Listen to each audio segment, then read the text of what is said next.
Calling you a radical. So one of the turbines, GG, bringing all death to life, has blown up at Masonic Hoover Dam and caught fire. So E.O. Wattis was president of Utah Construction. When they got the contract to build Hoover Dam, jumping up, he died just shortly thereafter of leukemia. So I used to teach here, the #1 school of business in the United States, the University of GE. So they got taken over by Warren Buffett in supply chain and become the last. They're the worst. They place last. They go from first to last. So GE is splitting into 3 companies. Now remember, GE's gone from $64 to $8 in an up stimulus market freak show. So I want to ask everybody, how did the GOP, the Teabagger Congress of 2010, become the party of socialism? How did the GOP become the party of tax and spend? They ran more debt in that GOP Congress from 2010 to 2020. Trump ran more debt than any president in history by far in 4 years. By far. Obama and the GOP ran so much in 8. Those two together ran more debt than the previous 44 presidents combined. And then you wonder where inflation is. It's simple. You flood liquidity and ran Greenspan low. I mean, how did the GOP become the party of socialism? You got a PPP loan, you got a stimulus check, that is socialism by definition. The University of General Electric. So they're going to split and go 3 for 1, and one of their turbines.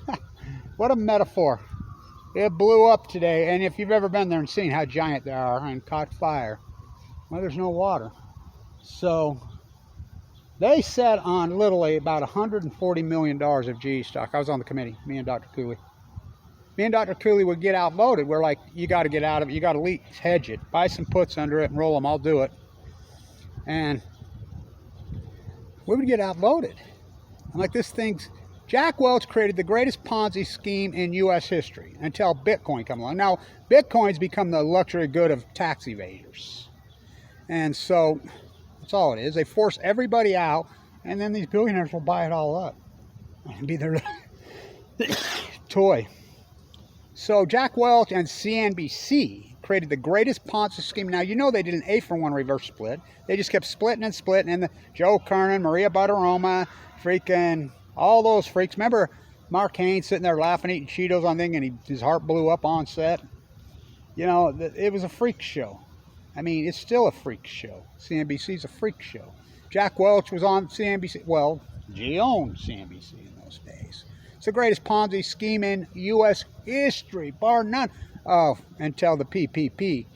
And you think that freaking the war Ukraine and Russia started is... No, it's not. Trump dumped how many trillions on?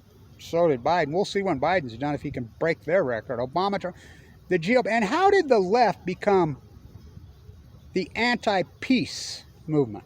Who knew that I was really good at killing people? Remember, Obama Dummer ran on peace against Bush. Peace. He droned more people to death than Bush. I mean, both parties, left, right, never seen a military mass freaking death freaking contract they didn't love. The GOP's become socialist. And they call themselves free market capitalists.